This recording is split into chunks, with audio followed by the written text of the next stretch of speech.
et que la semaine se passe comme tu as prévu. Je suis Stéphane Dieu et ici je te donne quelques petites astuces pour bien gérer ton argent, l'épargner, l'investir ou tout simplement tirer le plus de profit de chacun de tes dollars. Au début de la chaîne, je l'avais annoncé, dans le processus, il allait y arriver un temps où, n'est-ce pas, on allait rencontrer des entrepreneurs qui, moi, m'inspirent et qui, je pense, vont aussi t'inspirer dans le processus que certainement tu es aussi en train d'engager, qui est celui de l'entrepreneuriat. J'ai choisi aujourd'hui pour commencer d'aller parler à une personne finalement qui est très proche de moi. Je l'appelle d'ailleurs affectueusement papa, c'est mon oncle. Donc, avant de commencer, avant d'entrer dans le vif du sujet, je vais le laisser se présenter. Je suis Richard Chrétien Licane, PDG de ITC Négoce. Si on peut le dire que je suis un licencié en biochimie. Je crois que c'est bon jusqu'à présent. Ok, donc on commence par là. Licencié en biochimie, ITC Négoce, ce qui est sûr, c'est qu'ici, on ne fabrique pas des médicaments, on ne fabrique pas des produits chimiques.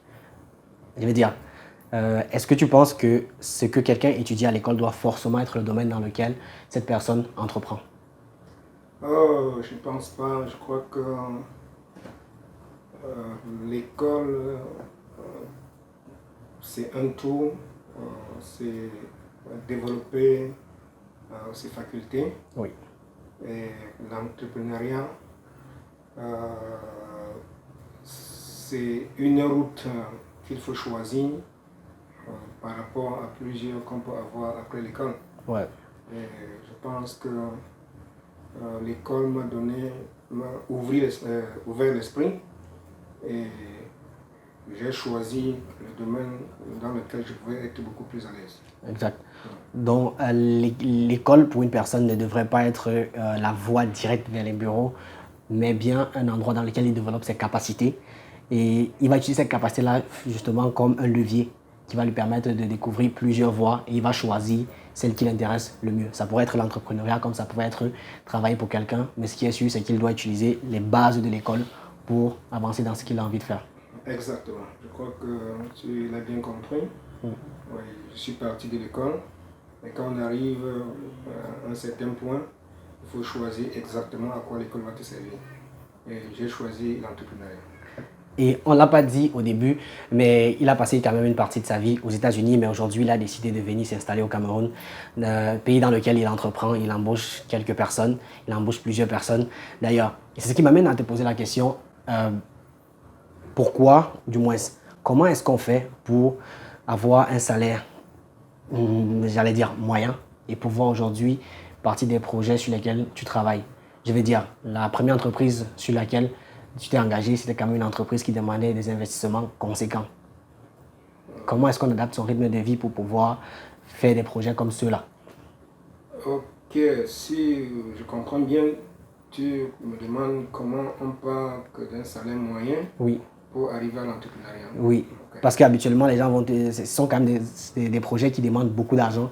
Et habituellement, les gens vont te dire, eh bien, je n'ai pas le capital pour commencer une telle entreprise. Comment est-ce qu'on adapte son style de vie pour arriver à cette étape-là? Ok, je crois que depuis le bas âge, je veux dire depuis le secondaire, j'avais toujours pensé, en tout cas j'ai toujours dit que j'ai déjà gagné l'équation de l'argent. Dire qu'on gagne l'équation de l'argent, ça veut dire que l'argent ne me disait pas grand-chose. Oui. Je peux vivre à un niveau assez élevé et de la même façon, je peux vivre à un niveau assez moindre. Oui. Vivre avec 1000 francs CFA et être capable de vivre avec 10 000. Donc, juste pour être court, je suis arrivé aux États-Unis, je n'ai pas fait. J'ai décidé d'arrêter l'école. Oui. Parce que j'estimais que le niveau que j'avais me permettait de faire tout ce que je pouvais. Et que j'avais déjà acquis un certain niveau d'études qui me permettait de comprendre un certain nombre de choses sans trop faire d'efforts. Exact. Voilà. Maintenant, quand je suis arrivé, je ne suis pas sûr que les 10 premières années que j'ai fait un boulot de plus de $10. Wow. Oui. Je n'ai pas fait un boulot de plus de $10, mais j'ai gagné assez d'argent qui me permettait de pouvoir monter une entreprise au Cameroun. Oui. De toutes les façons, si tu fais de simples équations, tu dois comprendre qu'un gars qui gagne, je ne sais pas, disons $10 l'heure et que tu fais non seulement 40 heures par semaine, ça te donne environ $400, ça veut dire que tu gagnes vers les $350 la semaine. Ouais. Si tu multiplies par 4, ça va faire autour de 1500 à 1200 à peu près. 1200 1300. À l'époque, le dollar c'était peut-être 600. Si tu multiplies par 600, ça fait combien? Pratiquement. On est à peu près à 600 000, autour de 600 000, 700 000. Mais ce qui est sûr, c'est que dans ça, il y a quand même les dépenses de loyer, ainsi de suite. Mais ce que tu dis, c'est le plus important, c'est de pouvoir adapter son rythme de vie au projet. Je voulais juste te dire ceci, que si tu as un objectif à atteindre, tu peux adapter ton rythme de vie à celui d'un Camerounais. Ouais. C'est-à-dire que tu peux vivre à l'étranger et t'accommoder au ton rythme de vie camerounais. Exact. Donc, je me disais que je gagnais 600 000 à 700 000 francs CFA le mois. Ouais. Donc, il n'y avait pas de raison que je sois en train de dépenser peut-être 300 ou 400 000 francs le mois. C'était beaucoup. Donc, en fait, comme je dis, simplement, j'ai essayé de vivre la réalité américaine, mais avec le niveau de vie camerounais. Et c'est partant de là que j'ai commencé à mettre mon projet comme tu vois aujourd'hui. Ok. Donc, c'est clairement trouver les moyens de faire de ces projets, des projections qu'on a, leur donner le droit de diriger finalement notre vie, de planifier la vie financière qu'on veut dans le futur et finalement adapter celle qu'on a aujourd'hui aux projections qu'on a. Je veux dire, si on a besoin de 10 millions de francs dans 5 ans pour investir dans une entreprise, il serait bon de réduire son train de vie aujourd'hui pour pouvoir arriver à ces 10 millions-là, peu importe qu'est-ce qu'on gagne finalement aujourd'hui. C'est ça, si j'ai bien compris. Oui, comme tu le dis, je ne pense pas que l'investissement futur dépend beaucoup de la capacité financière d'aujourd'hui. Oui. C'est qu'est-ce que tu gagnes et qu'est-ce que tu mets de côté. Exactement. Ouais, le plus important. C'est ça qui est le plus important. Quand tu as un objectif, il faut mettre des moyens, peu importe ce que tu reviens à la maison avec, il faut essayer de pouvoir mettre de côté assez pour pouvoir financer tes projets futurs. Surtout que les banques en Afrique ne nous aident pas trop. Exactement. Donc il faut... Et c'est ce qui m'amène quand même à poser la question, pourquoi est-ce qu'en vivant en Amérique, tu as décidé de venir investir plutôt ou entreprendre plutôt au Cameroun? Et quelle est l'origine de la première idée, de la première entreprise que tu as partie, qui par ailleurs a échoué? Je crois que quand j'arrive aux États-Unis, le premier objectif c'est de faire 10 millions et de rentrer, parce que j'estimais que 10 millions était assez pour pouvoir se lancer en Afrique. Oui. Mais ça n'a pas été ça, parce que la vie en Occident demande un coût. Exact. Et c'est vrai qu'on peut adapter sa vie du Cameroun de l'autre côté, mais quel que soit ce qu'on fait, on va dépenser un peu plus que prévu. Ouais. Mais mon objectif était simple, de 10 millions, c'est devenu à... Il faut save le plus pour investir au pays. Ouais. Et l'idée vient du fait que après la licence, j'ai fait 8 ans sans travailler et je n'ai pas pu avoir... Quelqu'un ne m'a jamais donné un poste quelque part. D'où quelqu'un qui dit souvent que le chômage, c'est une bénédiction. Donc, j'ai essayé beaucoup de petits commerces, de petites entreprises au Cameroun. Et du coup, je crois que je maîtrisais un peu le système. Oui. Et parce que je n'ai pas eu la chance de pouvoir avoir un emploi, je me suis dit, si j'ai la possibilité, je peux donner au moins ce premier emploi aux gens qui sont restés au pays. Exact. Parce que j'estimais quand même que même si on gagnait 10 dollars ou 8 dollars, l'heure, c'était toujours quand même assez pour quelqu'un qui sort du Cameroun et qui se retrouvait aux États-Unis. Oui. Le 10 dollars était toujours assez. On avait de quoi garder assez d'argent. Donc, le but, d'abord, premier, c'était de pouvoir donner l'emploi à des personnes qui sont restées sur place parce que tu avais vu les réalités sur le terrain. Mais il faut aussi noter que le fait que tu n'aies jamais eu d'emploi, finalement, pour toi, a été une source de motivation pour créer ces entreprises-là. Et il faut dire que la première entreprise, c'était finalement d'importer des produits à partir des États-Unis et de les revendre ici en détail. Par ailleurs, cette entreprise-là a échoué. Quelle a été, en quelques mots, la raison de l'échec de l'entreprise? L'échec, en un mot, c'est que si tu n'es pas présent, personne ne peut faire de l'argent pour toi. Exact. Il faut être présent, il faut intégrer ta vision, il faut faire, en tout cas, comment dirais-je, il faut intégrer ta vision dans la tête de tes collaborateurs. Exactement. Ouais, ils doivent être dans le même panier, vous devez être dans le même panier, vous devez avoir la même vision. Mais si vous à des milliers de kilomètres de différence, non, ça ne peut pas marcher. Et c'est pour ça que je ne pense pas être un entrepreneur à la hauteur pour vous donner des conseils. Mais je pense que les personnes avec qui j'ai discuté jusqu'à présent, qui ont essayé d'investir ou d'entreprendre à distance, pour la plupart, rencontrent plus de difficultés que s'ils n'étaient sur place. Avant de décider que tu as envie d'entreprendre à des milliers de kilomètres de toi, essaye de voir si tu ne peux pas te déplacer pour là où tu as envie d'investir parce que probablement, tu vas pouvoir plus rapidement structurer ton entreprise. C'est vrai, tu vas prendre l'exemple sur Steve Jobs et tous les gros entrepreneurs qu'on connaît aujourd'hui. Tu me diras qu'ils ne sont pas là tous les jours. Le fait est que s'ils ne sont pas là aujourd'hui, c'est parce qu'ils ont pris le temps de créer une structure, un système qui marche. C'est une fois qu'on a créé ce système qui marche là, qu'on peut sortir du système et désormais travailler sur l'entreprise comme certains ont l'habitude de dire. Oui, comme tu le dis, aujourd'hui, je peux dire que nous, en tout cas, si on parle de l'entreprise que j'ai créée, on a un système qu'on pense quand même qu'on maîtrise. Exact. Ouais, que je sois là ou pas, la roue est en marche. Mais ça a pris quand même entre, je pense, 8 années. Ouais, ça a pris presque 5 ans, non, 5 ans pour pouvoir se mettre, que la roue commence vraiment à tourner. Et je crois que le plus important, c'est de fabriquer un collaborateur qui comprend exactement ta vision. Exact.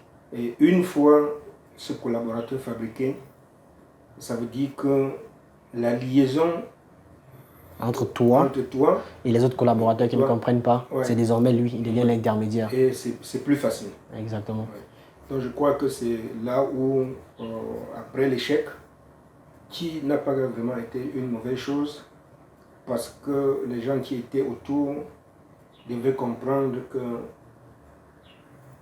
il n'y a que l'entrepreneur, celui qui avait l'idée, qui peut, dès le départ, mettre le cap.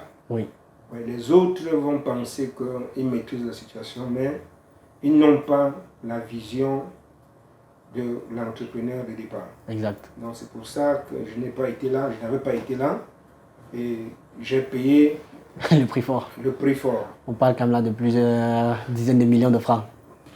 Je crois plus de... En tout cas, j'évalue en termes d'une demi-centaine de millions plus. Ça coûte son prix. Donc, clairement, on prend le temps de faire le travail comme il se doit. On n'essaye pas de skipper, on n'essaye pas de brûler les étapes. Ça ne paye pas. Mais comment est-ce que tu pars d'un échec comme celui-là? Je veux dire, tu perds plus de 50 millions de francs. Quelques mois après, tu es encore en train de démarrer une entreprise. Comment? Oui, je crois que le fait que je n'ai pas continué les études aux États-Unis, je n'avais pas d'autres possibilités. Je me suis dit, c'est là où il faut aller. Et je savais exactement que j'avais une vision. Oui. Et il fallait des gens pour mettre cette vision sur pied. Et j'ai essayé de chercher ce qui n'a pas marché pour essayer de corriger au fur et à mesure. Corriger le tir. Oui, c'est pour le second projet. La première chose, comme je dis, il faut d'abord être présent. Oui. Deuxième des choses, il faut mettre un système qu'on peut contrôler partout où on se trouve. En tout cas, je vais dire facile à contrôler. Exactement. La troisième des choses, il faut fabriquer un collaborateur qui essaie d'entrer dans ta vision des choses parce que c'est important. Si tu as n'importe quel collaborateur mais qui ne peut pas comprendre, qui ne peut pas projeter ce que toi l'entrepreneur tu penses, ça ne peut jamais marcher. Je veux dire, le gars doit être motivé sur ce que tu fais. Exactement. Ouais, il doit pouvoir déjà essayer de faire des projections et dire mais comment ça c'est une idée. Si l'entreprise arrive à telle étape, voilà. Pour moi ça représente telle chose dans ma vie. Ouais. Donc je pense que c'est ce déclic qui a vraiment lancé l'entreprise. Oui. C'est-à-dire que j'ai pu avoir un collaborateur qui au départ ne connaissait pas grand-chose, mais on l'a fabriqué et avec son intelligence parce qu'il était encore étudiant. Oui.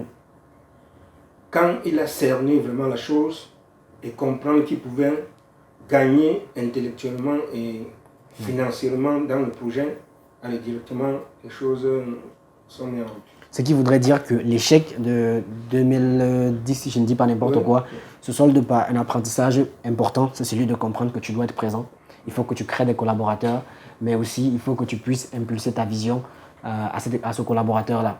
Et une fois que tu as compris cela, tu te dis quand même que, mais il reste quand même que tu es dos au mur. Tu n'as pas autre choix que de recommencer une autre entreprise parce que c'est en cela que tu vois ton salut. Ce qui voudrait dire que tu repars de zéro. Tu pars une entreprise, mais qui cette fois-ci a un succès dont l'ingrédient principal pour toi, c'est une fois de plus ta présence et le travail collégial qu'on fait avec les collaborateurs qui sont dans l'entreprise. Oui, je pense que au-delà de tout, ça reste les collaborateurs. Si tu n'as pas quelqu'un à qui tu peux faire entièrement confiance, je crois que quel que soit le projet, tu ne peux pas vraiment aboutir. Il y a, je vais dire, j'ai oublié de mentionner ma collaboratrice principale, ma femme, qui avait un peu d'expérience commerciale, ce qui a été aussi un bon point de départ. C'est-à-dire que peu importe l'idée que tu as, si tu ne peux pas la vendre, elle ne sert à rien. Elle ne sert à rien. Peu importe l'idée que tu as, si tu ne peux pas la vendre, elle ne sert à rien. J'avais mes idées et ma collaboratrice principale, elle pouvait vendre. Et on a rencontré quelqu'un qui pouvait faire la paperasse, je veux dire, qui avait... donner la structure carrée qu'il fallait. Qui avait une vision, qui a compris ce qu'on pensait, ce qu'on voulait faire, et qui a projeté ça dans ses études personnelles. C'était un lieu d'apprentissage important. C'était un lieu d'apprentissage pour lui. Exactement. En gros, on était dans une relation dans laquelle vous lui donnez, il vous donnait. Voilà. ITC donnait et il donnait à ITC. Mais là, tu as marqué quelque chose. Tu travailles avec ta femme, tu travailles avec des neveux, tu travailles avec des frères. Tu as créé une entreprise qu'on peut dire familiale. Quels sont selon toi les plus gros challenges d'une entreprise familiale, mais aussi les avantages? Parce que si ça fait 10 ans que tu travailles exclusivement, du moins en majeure partie avec la famille, c'est peut-être parce qu'à quelque part, il y a aussi des avantages. Oui, je vais dire, les avantages, c'est que tu peux créer, tu peux fabriquer des personnes à partir de rien. Exact. Et une fois fabriqué, au moins par extension, au niveau familial, la famille gagne financièrement. Exact. Et que là où tu pouvais mettre un, tu peux te retrouver à mettre un cas si tu as fabriqué beaucoup de personnes. Exactement. Ce qui voudrait dire que, surtout dans nos familles africaines qui demandent, ou du moins qui impliquent souvent des actions personnelles dans certaines circonstances, le fait qu'on soit quatre dans une famille qui désormais ont les moyens de survivre, voudrait dire que dans certaines circonstances, tu n'as pas besoin de passer à l'action directement. Ces personnes-là vont le faire ou sinon ensemble, la charge, elle est réduite. Voilà. Donc c'est un peu ça. Ça c'est le premier avantage. Maintenant, je crois que le gros problème c'est que tu fabriques tes principaux concurrents. Parce qu'une fois que tu travailles avec ton frère, la première des choses, quand il a de l'expérience, c'est qu'il a toujours tendance à répliquer Le même système. Et du coup, le marché n'étant pas grand à l'infini, sûrement s'il se détache, vous allez vous chevaucher un jour ou l'autre dans la vie. La personne connaissant aussi les secrets de l'entreprise, c'est-à-dire devient... la principale technique marketing de l'entreprise, les principaux fournisseurs de l'entreprise et ainsi de suite. Ça devient quand même, ça peut être difficile pour l'entreprise. Ça peut être difficile dans l'entreprise. Et c'est là où il faut développer une autre idée. Il faut être en permanence en train de changer. Exactement. Il faut renouveler la stratégie indéfiniment. En tout cas, chaque fois que c'est possible, il faut être toujours en train d'évaluer le travail fait et de projeter dans les années à venir et de poser les jalons en se posant la question qu'est-ce qu'il faut pour arriver à 2 ans de plus, à 4 ans, à 5 ans, à 10 ans de plus. Parce qu'on ne l'a pas dit au départ, ITC Négocial vient d'un constat de ta part, comme quoi il manque un intermédiaire entre les personnes qui ont besoin des pièces immédiatement pour leurs engins, mais qui ne les ont pas sur le terrain. Eh bien, ITC se donne le travail, se donne pour mission de s'assurer que ces personnes-là puissent avoir leurs pièces en bonne et due forme en 3, 4, 5 jours. Donc, lorsqu'on résout ce problème-là, au départ, quand ITC arrive, il est quasiment presque seul au Cameroun. Aujourd'hui, il y a beaucoup, je veux dire, pas seul, mais la concurrence n'est pas celle qu'elle est aujourd'hui. Et si avec la famille, de plus en plus, on crée nous-mêmes nos concurrents, ça peut être difficile. C'est vrai, c'est difficile. Et je dis, de toutes les façons, quand vous avez une idée, au moment où vous la mettez en pratique, il y a d'autres possibilités qui se créent. Exact. Et il faut à chaque fois se comprendre, essayer d'évaluer les sous-idées qui se créent. Exact. Parce que ce n'est que dans ce démembrement d'idées que l'entreprise va pouvoir subsister. Exact. Je veux dire que si un tronc se lève tout droit, il risque de ne pas produire assez de fruits. Et quand l'arbre émet des branches, il y a beaucoup plus de possibilités de porter des fruits un peu partout. À la fin, ce n'est plus 2 fruits. Si ça montait seulement au sommet, tu vois que le tronc est là, et avec beaucoup de branches, on peut avoir des fruits un peu partout. Je crois que c'est l'objectif que nous nous sommes fixés.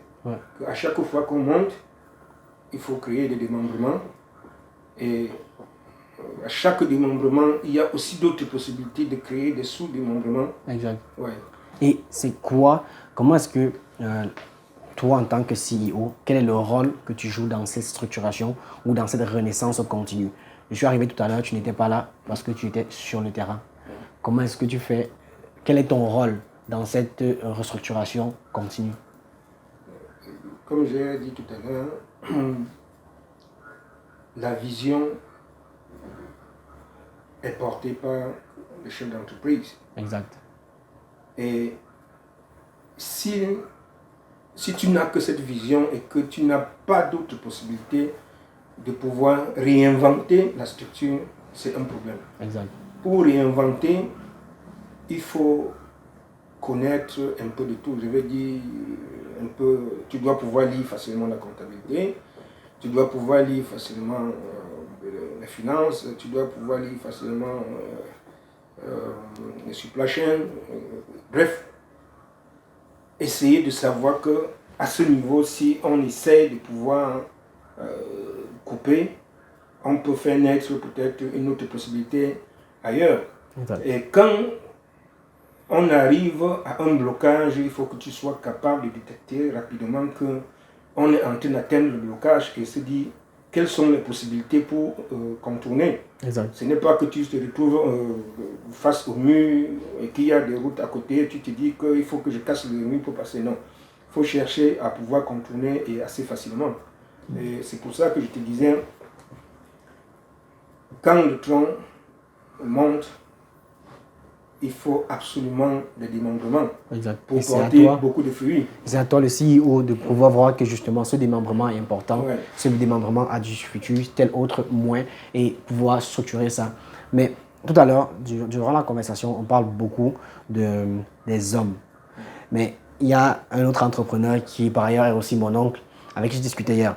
Il m'expliquait que l'un des problèmes fondamentaux qu'il rencontre avec ses employés, c'est le fait que deux fois, ceux-ci ne portent pas la vision de l'entreprise ou même ne se projettent pas en tant que personne. Ce qui voudrait dire que lui, il se retrouve à avoir plus peur pour l'emploi de son employé que son employé n'en a plus peur. Qu'est-ce que j'entends par là? C'est-à-dire qu'il a plus peur de ce qu'il se passe s'il décide de le limoger que lui-même, l'employé, qui finalement perdrait son emploi et donc une source de revenus. Est-ce que tu vis la même chose avec tes employés? Oui, on a comme impression que au Cameroun, l'employé ne cherche que l'argent, pas une vie sociale. Ouais. J'entends par vie sociale, faire une projection en disant ok, je travaille ici et ma famille vit sur les revenus que je tire de l'entreprise. Si tu penses à ça, ça veut dire qu'à chaque fois que tu regardes ta famille, tu dois regarder l'entreprise. Maintenant, si tu penses beaucoup plus à l'argent, alors tu feras tout pour avoir l'argent tout le temps, même s'il faut tuer l'entreprise pour avoir un peu d'argent, tu vas le faire. Exactement. Mais seulement tu ne sais pas qu'en tuant l'entreprise, tu es en train de tuer ta source de revenus. Ouais, et c'est ça le véritable problème ici au Cameroun. Ouais. Ouais. Plein d'entreprises meurent ici parce que les gars qui sont en train de travailler dans l'entreprise pillent l'entreprise au point où l'entreprise meurt et l'entreprise disparaît avec eux. Et c'est ce qui m'amène quand même à dire quelque chose. Je suis moi aussi employé. Et je pense que quand tu es employé, c'est ce qu'on se disait tout à l'heure en off, c'est la personne doit trouver les moyens de se projeter et de comprendre que si je travaille pour ITC aujourd'hui et que ITC a un chiffre d'affaires de 50 millions et que ITC me paye 50 000, ça veut dire que si demain ITC a un chiffre d'affaires de 1 milliard, eh bien il me payera probablement plus que ce 50 000 là. Autrement dit, la croissance de ton salaire serait directement et étroitement liée à la croissance de l'entreprise. Si tu veux faire plus d'argent, ce serait peut-être intéressant pour toi, surtout ceux qui travaillent dans des petites entreprises, des petites et moyennes entreprises, de travailler à ce que cette entreprise-là grandisse. Commencer à voir quelle est la marge de profit de l'entreprise, commencer à voir qu'est-ce que le CEO, le DG met dans cette poche. Finalement, ce n'est pas la bonne approche. La raison étant simple. Quand une entreprise gagne 100 millions de francs, ça voudrait dire qu'elle doit, dans sa payer les employés. Donc, tu fais partie, payer les locaux, payer les impôts et bien d'autres coûts. L'employé que tu es doit comprendre que tu as un rôle fondamental à jouer dans l'entreprise. Mais ce rôle que tu es en train de jouer dans l'entreprise pour qu'elle grandisse, eh bien, tu es en train d'indirectement avoir un impact sur ta vie à toi. Parce que la croissance de cette entreprise-là sera directement liée à la croissance de sa vie à elle. Exactement. Et pour terminer cet entretien, tonton, s'il te plaît, quels sont selon toi les 2 conseils que tu donnerais aux jeunes qui t'écoutent? Parce que oui, la moyenne d'âge des personnes qui nous écoutent, notre moyenne d'âge sur la chaîne, c'est à peu près 24 ans. Quel est le conseil que tu donnes à ces personnes-là qui nous écoutent? Ok, sur le point de vue entrepreneurial, je dirais que tout commence dans la jeunesse et toujours regarder autour de soi pour essayer de voir jusqu'à quel niveau les gens ont poussé la réflexion. À force de pouvoir évaluer ce que les gens ont fait, l'idée entrepreneuriale commence à germer parce que quelquefois la décision c'est-à-dire que se retrouve à un rien du tout. C'est-à-dire que quelque chose qu'on manipule tous les jours, demain tu constates qu'à partir de là, on a créé toute une grosse structure. On a créé un Amazon, on a créé un Uber, on a créé plusieurs structures comme celle-là sur des détails. Et je reviens, un jour, je m'amusais, je conduisais un peu Uber et j'ai porté un papa, on discutait, il m'a dit, je ne comprends pas comment c'était aussi facile et personne n'a pas pu le faire avant. Comment quelqu'un est venu sur une simple idée que parce que tout le monde a les voitures, alors il y a des possibilités que quelqu'un peut être à côté de là qui veut aller dans la même direction que toi et que tu peux le porter. C'était aussi simple que ça. Mais voilà, on n'a jamais pu. Pour dire que c'est des petits détails. L'entrepreneuriat se joue sur des petits détails. Ce n'est pas, il ne faut pas être un master, il ne faut pas avoir un PhD pour être entrepreneur. À tout moment, on peut devenir entrepreneur. Il suffit seulement de regarder autour de soi, essayer de dire que bon, ok, si celui-ci, comment il a eu l'idée pour pouvoir penser à un stylo, à bille pour écrire. Bon, donc, il y a d'abord ça, la curiosité. Il faut être curieux. Être curieux. Exact. Il faut quelquefois essayer de petites choses parce que c'est de là que partent beaucoup d'idées. Je veux dire, vendre sur eBay ne coûte pas grand-chose. On peut perdre quelques centaines de dollars, mais on va gagner beaucoup d'expérience. Vendre sur Amazon, on peut perdre je veux dire à la limite, parce qu'on peut aussi gagner au premier coup. Il y en a qui sont des millionnaires par rapport à ça d'ailleurs. Donc c'est des choses qu'il faut essayer et à chaque fois tirer les leçons et essayer de le faire en essayant de pouvoir régler les erreurs qu'on a commises la première fois. Exactement. Ouais, je crois qu'en le faisant continuellement, à un moment donné, l'expérience vous devrez, c'est-à-dire que sans atteindre le niveau d'études assez élevé, vous aurez déjà tellement d'expérience que à un moment donné, vous allez vous poser la question, est-ce que ça vaut la peine de continuer à pouvoir fréquenter? Justement. Ouais. Donc, il y a 2 choses qu'on tire des 2 enseignements. La première, c'est utiliser notre curiosité pour finalement questionner ce qui a déjà été fait et voir quels sont les détails qu'il faut améliorer. Et deuxième des choses, c'est essayer. Donc, si tu as aimé la vidéo, si tu as aimé les conseils de mon oncle, n'oublie pas de nous laisser un like ou de commenter, nous dire quelles sont les autres questions que tu aimerais qu'il réponde. Il viendra lui-même répondre en commentaire. Et si tu n'es pas encore membre de l'équipe, si tu ne fais pas encore partie de l'équipe, n'oublie pas de t'abonner. Merci beaucoup, tonton, et à une très prochaine vidéo. Ok, merci. C'est moi qui te remercie parce que on a besoin de partager. Merci, merci.